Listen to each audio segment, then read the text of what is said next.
welcome to our channel Combines. Here's the extra step. In this video, basically I'm going to talk about communication, that is unit 4 in anti-UGC NET syllabus.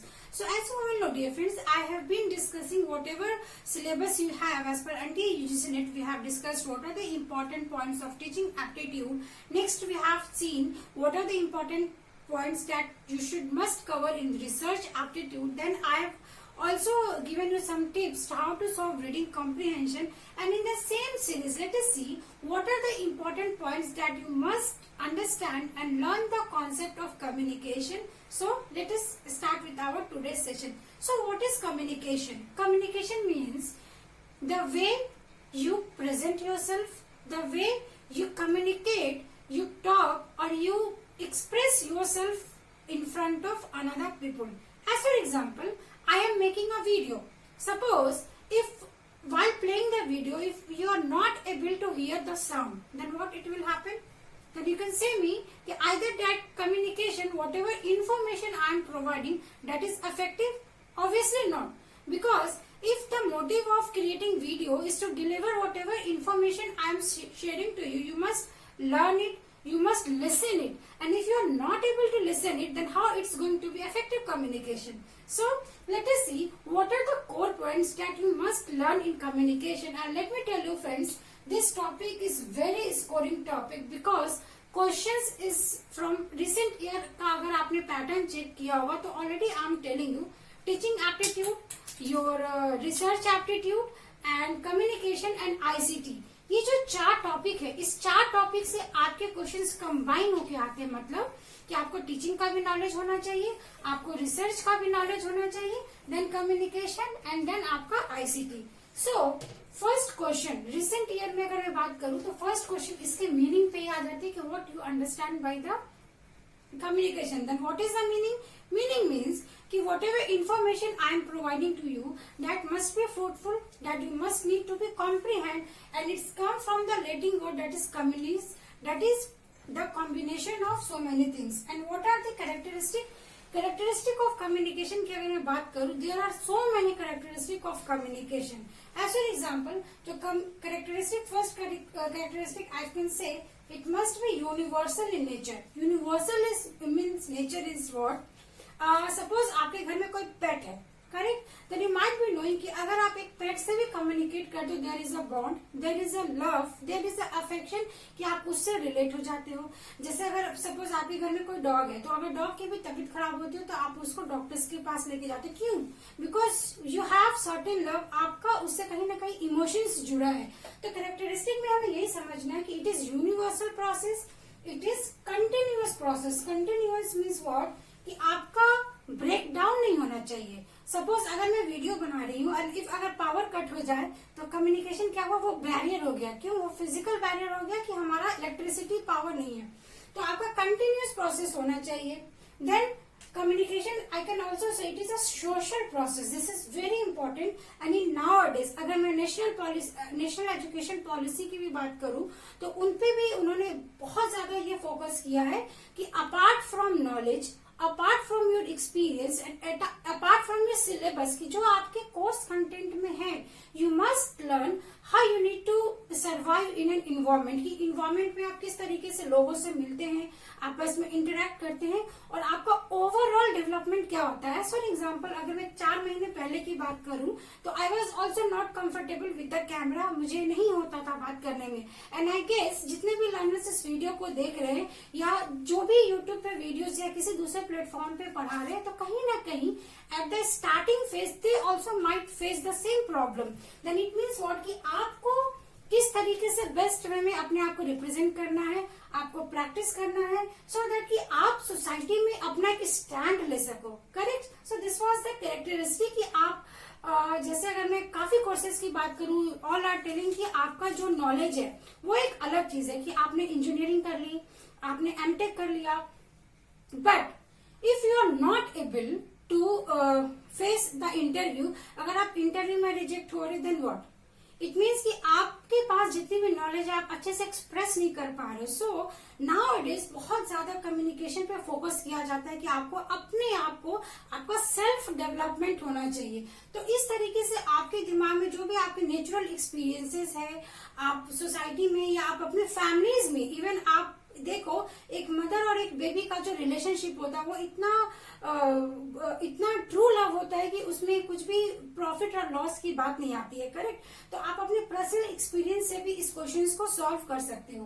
Now moving to the next topic is effective communication. तो effective communication को समझने से पहले we need to understand process of communication. What is process of communication? Process of communication means what कि we must have sender, receiver, message, text, so and so. तो इसकी एक hierarchy होती है, करेक्ट। इसका एक स्टेप होता है। फॉर एग्जाम्पल मैं एक सेंडर हूं।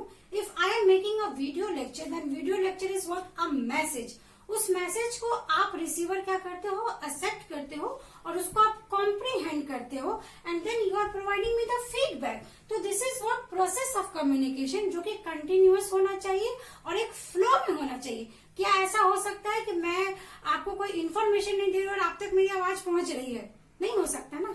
Obviously there must be a originator, correct. तो this was process of communication. तो प्रोसेस ऑफ कम्युनिकेशन के बाद आपका इफेक्टिवनेस ऑफ कम्युनिकेशन आता है। इफेक्टिवनेस मीन्स ऑफ कम्युनिकेशन कि suppose if you are taking a video lecture in any classroom, आप classroom में अगर आप टीचिंग कर रहे हो तो यू मस्ट अंडरस्टैंड कि आपके स्टूडेंट कैसा है, आपके टारगेट ऑडियंसेस क्या है।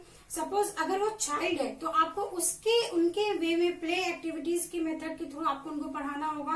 सपोज अगर आप पीएचडी स्कॉलर्स से अगर आप इंटरेक्ट कर रहे हो देन आपकी रिसर्च पे बहुत पकड़ होनी चाहिए। इट मीन्स व्हाट कि there are so many things जो आपके कम्युनिकेशन को इफेक्टिवनेस बनाती है। तो आपको वो चीजों का ध्यान रखना है। Next is types of communication. This is again one of the next important topic. What are the types of communication? तो हम यहाँ पे देखते हैं basically types of communication में there are broad categories. जैसे first हमने मीडियम के बेसिस पे देखा। तो मीडियम के बेसिस पे अगर मैं बात करूँ verbal, non-verbal and meta communication. तो verbal means what? If I am making this video, then I am using my voice. I am writing something, it means there is text. तो verbal में क्या आ जाएगा dear friends कि verbal में whatever you are speaking that comes under verbal. What is non-verbal? इसका opposite, suppose I am standing like this and I am nothing speaking to you. तो क्या ये कैसा communication होगा?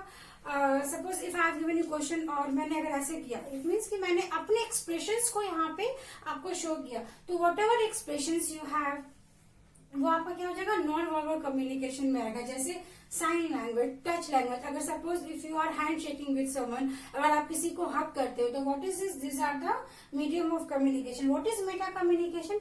जब आपके बहुत सारे लोग इन्वॉल्व है, जब आप अपने आप को मास में रिप्रेजेंट कर रहे हो। सपोज मैं अगर पॉलिटिक्स के बारे में बोल रही हूँ, एक स्टेट को रिप्रेजेंट कर रही हूँ, that is what meta communication. Then आपके कम्युनिकेशन में आता है ऑर्गेनाइजेशनल स्ट्रक्चर के बेसिस पे भी आप कम्युनिकेशन को सब डिवाइड कर सकते हो। That is formal, informal and grapevine. Formal means what कि suppose if I am working for any organisation, I am writing email. तो व्हाट इज ईमेल?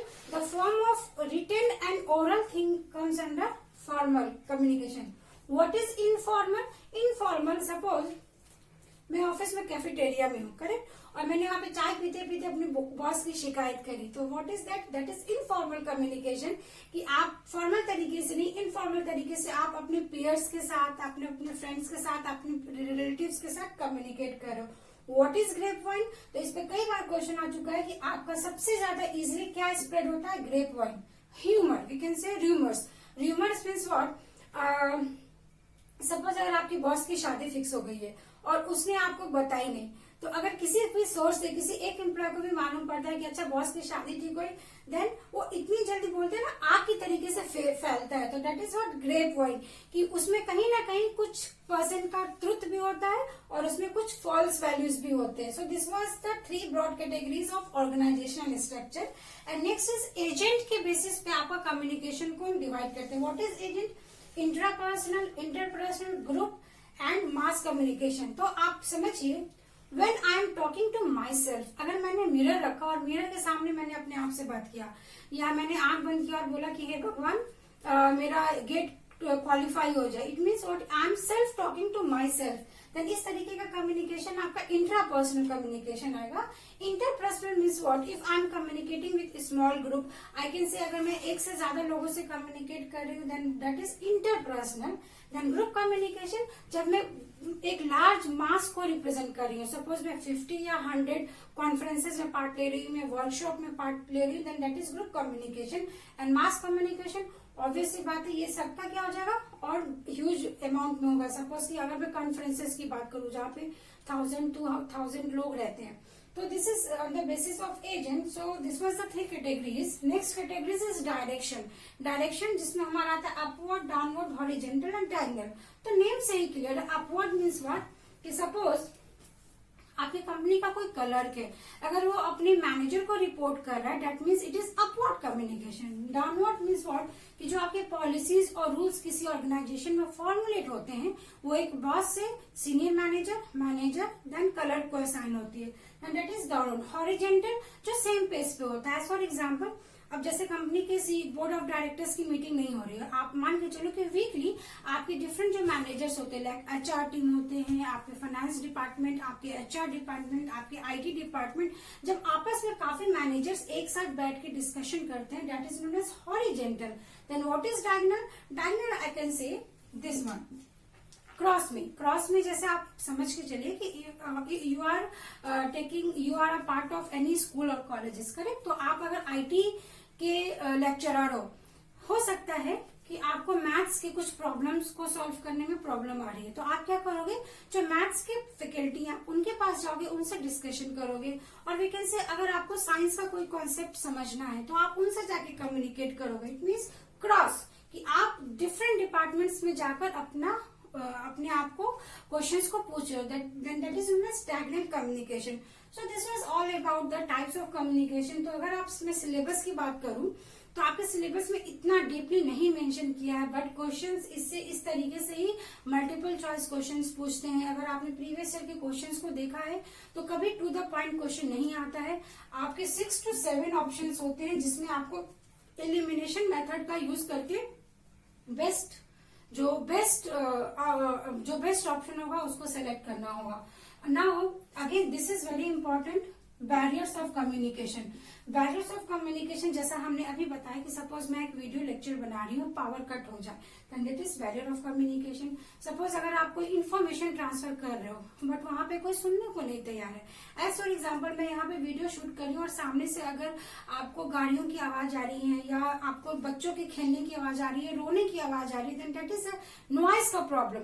तो नॉइस का problem is not barrier to effective communication. और we can say कि अगर suppose आप lecturer हो, आप कॉलेज में पढ़ा रहे हो, करेक्ट, और जो स्टूडेंट्स है वो पढ़ने के मूड में ही नहीं है, तो आप कितना भी पढ़ा ले जाओ वो नहीं पढ़ेंगे तो नहीं पढ़ेंगे.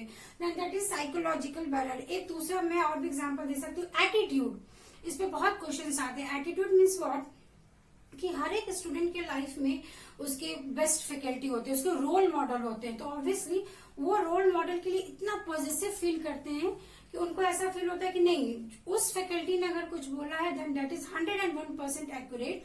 और अगर किसी रीजन की वजह से अगर वो फैकल्टी कॉलेज छोड़ के जाता है, देन उस स्टूडेंट को किसी दूसरे फैकल्टी अगर उससे अच्छे भी नॉलेज को लेकर आते फिर भी वो उसको एडजस्ट नहीं कर पाते अपने आप को. इट मीन्स कि कहीं ना कहीं attitude, psychological barrier, physical barrier, semantic barrier. As for example, I am speaking in English or Hindi. Suppose I am started speaking in Telugu, then जो भी लर्नर्स जो इस वीडियो को देख रहे हैं, they might be कि उनको ये प्रॉब्लम हो कि उनको समझ में नहीं आए. It means कि semantic barrier is also one of the major cause of barriers of communication. इस तरीके से बहुत सारे barriers होते हैं. Then models. तो मॉडल्स आपका सिलेबस में नहीं मेंशन है, but let me tell you every time आप इससे क्वेश्चन एक्सपेक्ट कर सकते हो.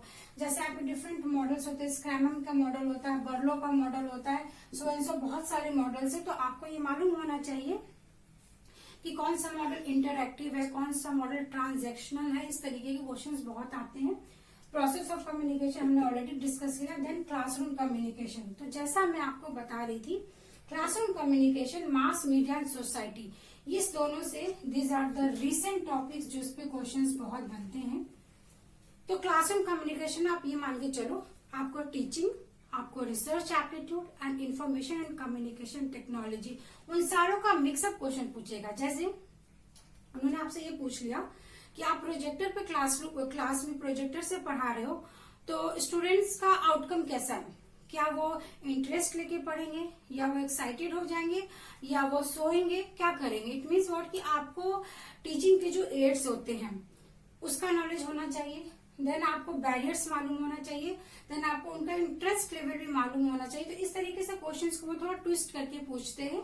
And mass media society means what कि इसमें आपके असर्शंस एंड रीजंस के क्वेश्चंस आते हैं। असर्शन मीन्स व्हाट कि वो आपको ऐसा क्वेश्चन पूछ देंगे कि सपोज अगर आपका पॉपुलेशन इतना है, या आपका हायर एजुकेशन में आपके जो ministry of human resource and development है वो ये इनिशिएटिव ले रही है, तो उसका इम्पैक्ट क्या होगा। सपोज कि अगर अभी हम नेशनल एजुकेशन पॉलिसी की जो बात कर रहे हैं, इसमें इतने सारे अच्छे अच्छे पॉइंट्स मेंशन किए गए हैं, तो सबसे पहला क्वेश्चन तो ये आता है कि क्या उस पॉलिसीज में इतने सारे जो पॉजिटिव पॉइंट्स है वो ड्राफ्ट तो किया है, पर क्या वो इम्प्लीमेंट होगा? तो अगर वो इम्प्लीमेंट होता है तो ऑब्वियस सी बात है आने वाले 10 साल इंडिया के लिए बहुत ही अच्छा होने वाला है। तो इस तरीके से वो आपको जनरल जो भी करंट अफेयर्स होते हैं उस पे बेसिस, मतलब आपका हायर एजुकेशन भी स्ट्रांग होना चाहिए, क्योंकि हायर एजुकेशन से रिलेटेड वो यहाँ पे क्वेश्चंस को फ्रेम करते हैं। So this was all about basically my aim is कि मैं आपको सिलेबस तो डिस्कस करती हूँ कि सिलेबस में क्या इंपॉर्टेंट पॉइंट है, उसके साथ अगर आप इस वीडियो को ध्यान से देखें तो मैंने आपको पूरा एक क्रैश कोर्स, जो बहुत ऐसे यूट्यूबर्स होते हैं जो सेपरेट वीडियोस बना के उसको अपलोड करते हैं, सो दिस इज बेसिकली कि मैंने सिलेबस के साथ आपको वो सारे पॉइंट्स कवर अप करने की कोशिश की है जो कम्युनिकेशन के पॉइंट ऑफ से बहुत ही इंपॉर्टेंट है। तो कम्युनिकेशन, और मैं दूसरा पॉइंट ये भी बोलना चाहूंगी कि जो कम्युनिकेशन का आपका टॉपिक है उसके लिए बेस्ट ये मेथड है कि आप प्रीवियस ईयर के क्वेश्चंस को लगाइए और उसमें देखिए कि आप कितना कर पा रहे हैं। बिकॉज अगर 5 क्वेश्चन इससे आ रहा है डियर फ्रेंड्स, तो आपको आउट ऑफ 5 लाना ही पड़ेगा, सो दैट कि आपका जो टारगेट है 40+ का पेपर 1 में वो इजिली आप अचीव कर सको। Because teaching and communication is somehow very easy, and easy तो है बट उनके लिए इजी होता है ईच एंड एवरी सब्जेक्ट जिसका उसको पकड़ जिसकी स्ट्रांग है। विद दीज वर्ड्स कैसा लगा आपको सेशन? स्टिल अगर आपको कोई भी डाउट है किसी भी एग्जाम से रिलेटेड या किसी भी टॉपिक से related, just write us in the comment section. And at last मैं आपको ये भी बोलना चाहूंगी कि we are providing the content as a computer science student. तो अगर आप कंप्यूटर साइंस से रिलेटेड हैं देन आप हमारे टेलीग्राम चैनल को जरूर ज्वाइन करें, बिकॉज उस पर हम डेली बेसिस पे मॉक टेस्ट भी लेते हैं। With these words happy learning, stay safe, thank you so much.